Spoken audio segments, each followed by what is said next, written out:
आप देख रहे हैं डार्क फाइल्स।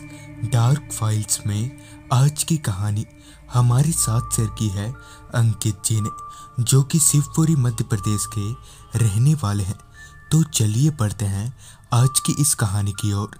आज की इस वीडियो में आगे बढ़ने से पहले अगर आपने अभी तक डार्क फाइल्स चैनल को सब्सक्राइब नहीं किया है तो कर लें, और ऐसे ही और वीडियोस के लिए देखें अनहोनी। चैनल की लिंक आपको नीचे डिस्क्रिप्शन बॉक्स में मिल जाएगी। 15 अक्टूबर साल 2017 इस दिन मेरे दोस्त राहुल का बर्थडे था, और अगर ऐसे मौके पर 3-4 दोस्त जुट जाएं तो बात ही कुछ अलग होती है।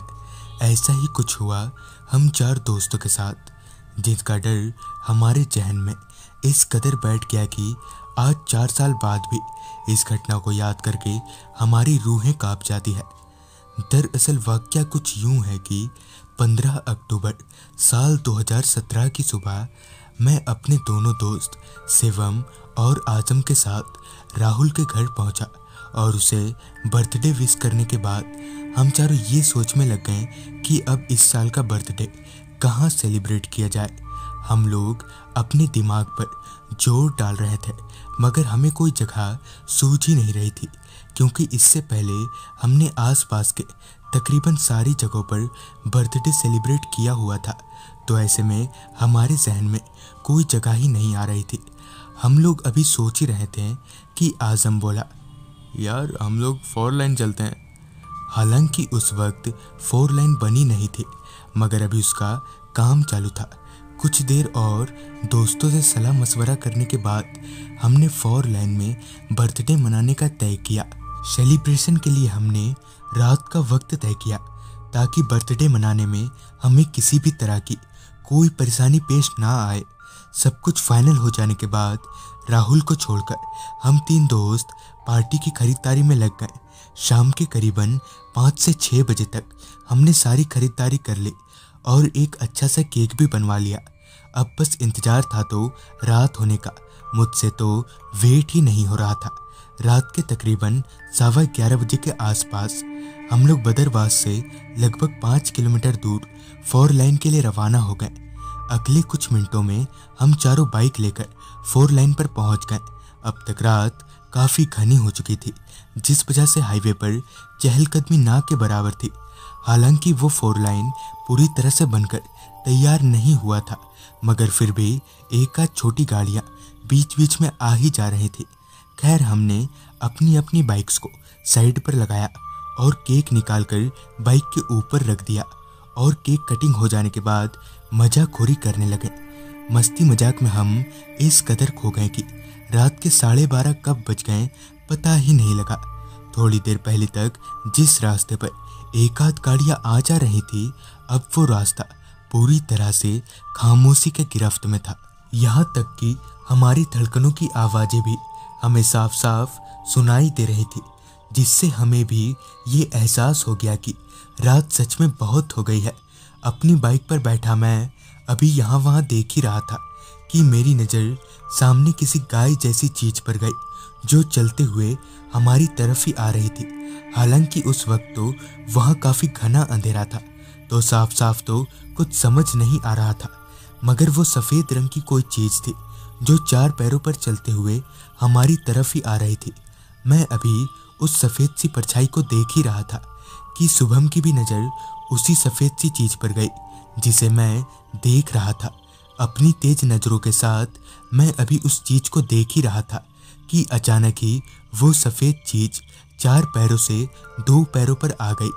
ये देखकर तो मेरे होश उड़ गए। मैंने झट से बाइक का डिपर मारा तो वो चीज़ एकदम से गायब हो गई। मेरी तो कुछ पल्ले ही नहीं पड़ रहा था कि ये क्या हुआ। मुझे तो मेरी आंखों पर यकीन ही नहीं हो रहा था कि मैं जिस चीज़ पर इतनी देर से नजरें गड़ाए हुए था, वो एक पल में ही छूमंतर कैसे हो गई। और मेरे साथ ही साथ अब शिवम भी घबराने लगा था, क्योंकि उसने भी ये नज़ारा साफ साफ अपनी आंखों से देखा था। मैं डरी हुई निगाहों से शिवम का मुंह ताकने लगा, और शिवम मेरा। आंखों ही आंखों में हमने यहाँ से निकलने का तय कर लिया। मैंने फटाफट बाइक में चाबी लगाई और स्टार्ट करने लगा, मगर पता नहीं कैसे मेरी बाइक चालू होने का नाम ही नहीं ले रही थी। कैसे भी करके मैंने बाइक को चालू किया। बाइक ऑन होते ही हम सारे दोस्त बाइक में बैठ गए, सिवाय आजम को छोड़कर।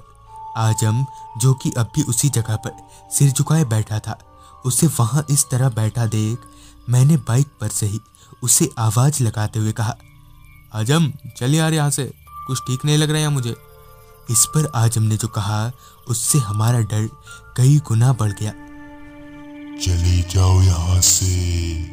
आजम की इस आवाज़ को सुनकर हमारे रोंगटे खड़े हो गए। किसी तरह हिम्मत जुटाकर राहुल बाइक से नीचे उतरा और आजम की तरफ बढ़ते हुए बोला, भाई चल यहाँ से।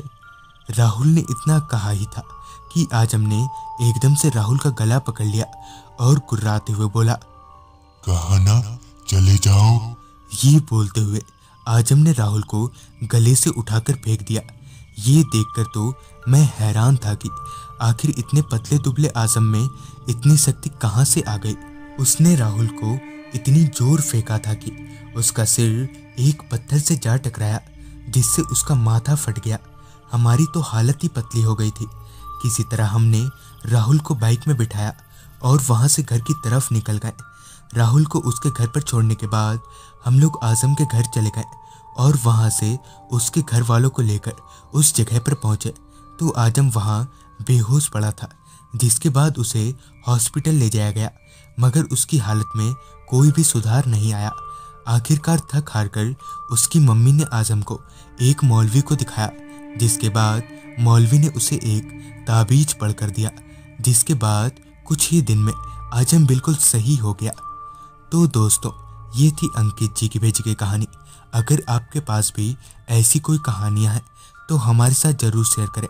तो मैं आर्यन जल्द ही मिलूंगा आपसे ऐसी ही एक कहानी के साथ।